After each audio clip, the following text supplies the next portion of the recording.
सर्व मंगल मांगल्ये शिवे सर्वार्थ साधिके शरणे त्र्यंबके गौरी नारायणी नमोस्तुते नारायणी नमोस्तुते। जय माता दी। भक्तजनों, आज हम श्री दुर्गा सप्तशती पाठ से अध्याय 10 और 11 की कथा का रसपान करेंगे। आज की कथा में हम शुंभवध तथा देवताओं के द्वारा देवी की स्तुति और देवी के द्वारा देवताओं को वरदान, इस कथा का रसपान करेंगे। तो आइए सर्वप्रथम देवी का ध्यान करते हुए सब बोलिए अम्बे गौरी मात की जय, ओम नमः चंडिकाय। आइए अब कथा सुनते हैं। ऋषि कहते हैं, हे राजन, अपने प्राणों के समान प्यारे भाई निशुंभ को मारा हुआ देखकर तथा सारी सेना का संहार होता जानकर शुंभ ने कुपित होकर कहा, हे दुष्ट दुर्गे, तू बल के अभिमान में आकर झूठ मूठ का घमंड न दिखा। तू बड़ी माननी बनती है, किंतु दूसरी स्त्रियों के बल का सहारा लेकर लड़ती है। यह सुनकर देवी बोली, ओ दुष्ट, मैं अकेली ही हूँ। इस संसार में मेरे सिवा दूसरी कौन है? देख, ये मेरी ही विभूतियां हैं, अतः मुझ में ही प्रवेश कर रही हैं। तदंतर ब्रह्माणी आदि समस्त देवियां अंबिका देवी के शरीर में लीन हो गई। उस समय केवल अंबिका देवी ही रह गई। देवी बोली, मैं अपनी ऐश्वर्य शक्ति से अनेक रूपों में यहाँ उपस्थित हुई थी। उन सब रूपों को मैंने समेट लिया है। अब अकेले ही युद्ध में खड़ी हूँ, तुम भी स्थिर हो जाओ। ऋषि कहते हैं, तदंतर देवी और शुंभ दोनों में सब देवताओं तथा दानवों को देखते देखते भयंकर युद्ध छिड़ गया। बाणों की वर्षा तथा तीखे शस्त्रों एवं दारुण अस्त्रों के प्रहार के कारण उन दोनों का युद्ध सब लोगों के लिए बड़ा भयानक प्रतीत हुआ। उस समय अंबिका देवी ने जो सैकड़ों दिव्य अस्त्र छोड़े, उन्हें दैत्यराज शुंभ ने उनके निवारक अस्त्रों के द्वारा काट डाला। इसी प्रकार शुंभ ने भी जो दिव्य अस्त्र चलाए, उन्हें परमेश्वरी ने भयंकर हुंकार शब्द के उच्चारण आदि के द्वारा खिलवाड़ में ही नष्ट कर डाला। तब उस असुर ने सैकड़ों बाणों से देवी को आच्छादित कर दिया। यह देखकर क्रोध में भरी हुई उन देवी ने भी बाण मारकर उसका धनुष काट डाला। धनुष कट जाने पर फिर दैत्यराज ने शक्ति हाथ में ले ली, किंतु देवी ने चक्र से उसके हाथ की शक्ति को भी काट गिराया। तत्पश्चात दैत्यों के स्वामी शुंभ ने 100 चांद वाली चमकती हुई ढाल और तलवार हाथ में लेकर उस समय देवी पर धावा किया। उसके आते ही चंडिका ने अपने धनुष से छोड़े हुए तीखे बाणों के द्वारा उसकी सूर्य किरणों के समान उज्जवल ढाल और तलवार को देवी ने तुरंत काट दिया। फिर उस दैत्य के घोड़े और सारथी मार गिराए। धनुष तो पहले ही कट चुका था, अब उसने अंबिका को मारने के लिए उद्यत होकर भयंकर मुदगर हाथ में ले लिया। उसे आते देख देवी ने अपने तीक्ष्ण बाणों से उसका मुदगर भी काट डाला। इस पर भी वह असुर मुक्का तानकर बड़े वेग से देवी की ओर झपटा। उस दैत्यराज ने देवी की छाती में मुक्का मारा। तब उन देवी ने भी उसकी छाती में एक चांटा जड़ दिया। देवी का थप्पड़ खाकर दैत्यराज शुंभ पृथ्वी पर गिर पड़ा, किंतु पुनः सहसा पूर्ववत उठकर खड़ा हो गया। फिर वह उछला और देवी को ऊपर ले जाकर आकाश में खड़ा हो गया। तब चंडिका आकाश में भी बिना किसी आधार के ही शुंभ के साथ युद्ध करने लगी। उस समय दैत्य और चंडिका आकाश में एक दूसरे के साथ लड़ने लगे। उनका वह युद्ध पहले सिद्ध और मुनियों को विस्मय में डालने वाला हुआ। फिर अंबिका ने शुंभ के साथ बहुत देर तक युद्ध करने के पश्चात उसे उठाकर घुमाया और पृथ्वी पर पटक दिया। पटके जाने पर पृथ्वी पर आने के बाद वह दुष्ट आत्मा दैत्य पुनः चंडिका का वध करने के लिए उनकी ओर बड़े वेग से दौड़ा। तब समस्त दैत्यों के राजा शुंभ को अपनी ओर आता हुआ देखकर देवी ने त्रिशूल से उसकी छाती छेद कर उसे पृथ्वी पर गिरा दिया। देवी के शूल की धार से घायल होने पर उसके प्राण पखेरु उड़ गए और वह समुद्रों, द्वीपों तथा पर्वतों सहित समूची पृथ्वी को कांपाता हुआ भूमि पर गिर पड़ा। तदंतर उस दुरात्मा के मारे जाने पर संपूर्ण जगत प्रसन्न एवं पूर्ण स्वस्थ हो गया था। आकाश स्वच्छ दिखाई देने लगा। पहले जो उत्पात सूचक मेघ और उल्कापात होते थे, वे सब शांत हो गए तथा उस दैत्य के मारे जाने पर नदियां भी ठीक मार्ग से बहने लगी। उस समय शुंभ की मृत्यु के बाद संपूर्ण देवताओं का हृदय हर्ष से भर गया और गंधर्वगण मधुर गीत गाने लगे। दूसरे गंधर्वराज बाजा बजाने लगे और अप्सराएं नृत्य करने लगी। पवित्र वायु बहने लगी। सूर्य की प्रभा उत्तम हो गई। अग्निशाला की बुझी हुई आग अपने आप प्रज्वलित हो उठी तथा संपूर्ण दिशाओं के भयंकर शब्द शांत हो गए। इस प्रकार श्री मार्कंडेय पुराण में सावर्णिक मनवंतर की कथा के अंतर्गत देवी महात्म्य में शुंभवध नामक 10वां अध्याय पूरा हुआ। ओम नमः चंडिकाय। आइए भक्तजनों, अब 11वां अध्याय सुनते हैं। ऋषि कहते हैं, देवी के द्वारा वहां महादैत्यपति शुंभ के मारे जाने पर इंद्र आदि देवता अग्नि को आगे करके उन कात्यायनी देवी की स्तुति करने लगे। उस समय अभीष्ट की प्राप्ति होने से उनके मुख कमल दमक उठे थे और उनके प्रकाश से दिशाएं भी जगमगा उठी थी।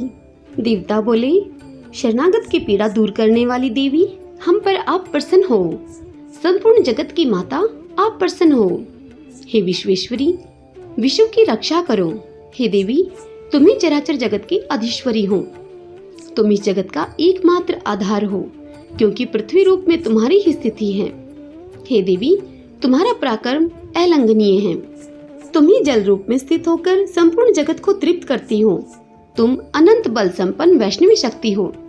इस संपूर्ण की कारणभूता परमाया हो तुम। हे देवी, तुमने इस समस्त जगत को मोहित कर रखा है। तुम्हें प्रसन्न होने पर इस पृथ्वी पर मोक्ष की प्राप्ति कराती हो। हे देवी, संपूर्ण विद्याएं तुम्हारे ही भिन्न भिन्न स्वरूप हैं। जगत में जितनी स्त्रियां हैं वे सब तुम्हारी ही मूर्तियां हैं। हे जगदम्ब, एकमात्र तुमने ही इस विश्व को व्याप्त कर रखा है। तुम्हारी स्तुति क्या हो सकती है। तुम तो सत्वन करने योग्य पदार्थों से परे एवं परावाणी हो। जब तुम सर्व स्वरूपा देवी स्वर्ग और मोक्ष प्रदान करने वाली हो, तब इसी रूप में तुम्हारी स्तुति हो गई। तुम्हारी स्तुति के लिए इससे अच्छी उक्तियां और क्या हो सकती हैं। बुद्धि रूप से सब लोगों के हृदय में विराजमान रहने वाली तथा स्वर्ग एवं मोक्ष प्रदान करने वाली नारायणी देवी, तुम्हें नमस्कार है। कला, काष्ठा आदि के रूप से कर्मशः परिणाम अवस्था परिवर्तन की ओर लेकर जाने वाली तथा विश्व का उपसंहार करने में समर्थ नारायणी देवी, तुम्हें नमस्कार है। हे नारायणी, तुम सब प्रकार का मंगल प्रदान करने वाली मंगलमयी हो। कल्याणदायिनी शिवा हो। सब पुरुषार्थों को सिद्ध करने वाली शरणागत वत्सला, 3 नेत्रों वाली एवं गोरी हो। तुम्हें नमस्कार है। तुम सृष्टि, पालन और संहार की शक्तिभूता सनातनी देवी, गुणों का आधार एवं सर्व गुणमयी हो। हे नारायणी, तुम्हें नमस्कार है। शरण में आए हुए दीनों एवं पीड़ितों की रक्षा में संलग्न रहने वाली तथा सबकी पीड़ा को दूर करने वाली नारायणी देवी, तुम्हें नमस्कार है। हे नारायणी देवी, तुम ब्रह्माणी का रूप धारण करके हंसों से जुते हुए विमान पर बैठती तथा कुश मिश्रित जल छिड़कती रहती हो। तुम्हें नमस्कार है। हे माहेश्वरी रूप से त्रिशूल, चंद्रमा एवं सर्प को धारण करने वाली तथा महान वर्षभ की पीठ पर बैठने वाली नारायणी देवी, तुम्हें नमस्कार है। मोरों और मुर्गों से घिरी रहने वाली तथा महाशक्ति धारण करने वाली कुमारी रूप धारणी निष्पापे नारायणी, तुम्हें नमस्कार है। शंख, चक्र, गदा और शारंग धनुष रूप उत्तम आयुधों को धारण करने वाली वैष्णवी शक्ति रूपा नारायणी, तुम प्रसन्न हो। तुम्हें नमस्कार है। हाथ में भयानक महाचक्र लिए और दाढ़ों पर धरती को उठाए हुए वराही रूप धारणी कल्याणमयी नारायणी, तुम्हें नमस्कार है। भयंकर नरसिंह रूप से दैत्यों के वध के लिए उद्योग करने वाली तथा त्रिभुवन की रक्षा में संलग्न रहने वाली नारायणी, तुम्हें नमस्कार है। मस्तक पर किरीट और हाथ में महाव्रज धारण करने वाली, सहस्त्र नेत्रों के कारण उद्दीप्त दिखाई देने वाली और वृत्रासुर के प्राणों का अपहरण करने वाली इंद्र शक्ति रूपा नारायणी देवी, तुम्हें नमस्कार है। शिवदूती रूपी दैत्यों की महती सेना का संहार करने वाली, भयंकर रूप धारण तथा विकट गर्जना करने वाली नारायणी, तुम्हें नमस्कार है। दाढ़ों के कारण विकराल मुख वाली मुंडमाला से विभूषित मुंडमर्दनी चामुंडा रूपा नारायणी, तुम्हें नमस्कार है। लक्ष्मी, लज्जा, महाविद्या, श्रद्धा, पुष्टि, स्वधा, दुर्वा, महारात्रि तथा महा अविद्या रूपा नारायणी, तुम्हें नमस्कार है। मेधा, सरस्वती, वरा, भूति, बाभ्रवी, तामसी, नियता तथा ईशा, हे रूपिणी नारायणी, तुम्हें नमस्कार है।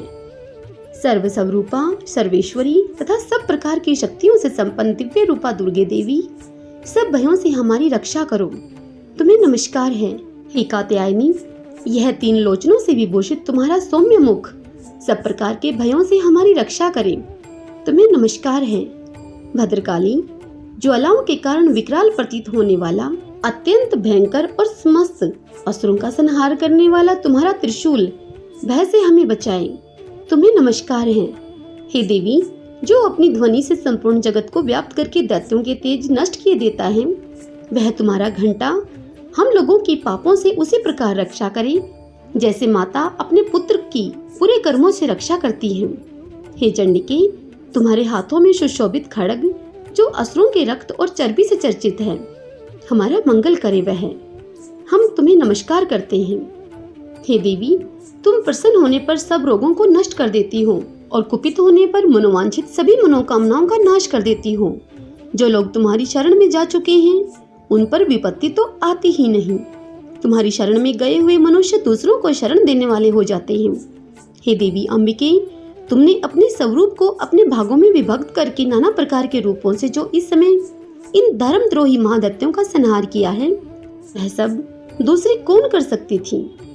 विद्याओं में ज्ञान को प्रकाशित करने वाले शास्त्रों में तथा आदि वाक्यों में तुम्हारे सिवा और किसका वर्णन है, तथा तुमको छोड़कर दूसरी कौन ऐसी शक्ति है जो इस विश्व को अज्ञान में घोर अंधकार से परिपूर्ण ममता रूपी गड्ढे में निरंतर भटका रही हो।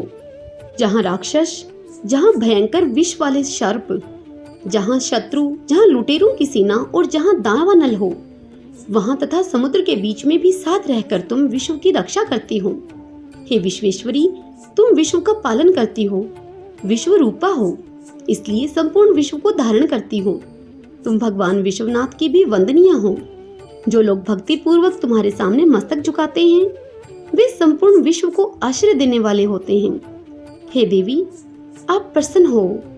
जैसे इस समय असुरों का वध करके तुमने शीघ्र ही हमारी रक्षा की है, उसी प्रकार सदा हमें शत्रुओं के भय से बचाओ।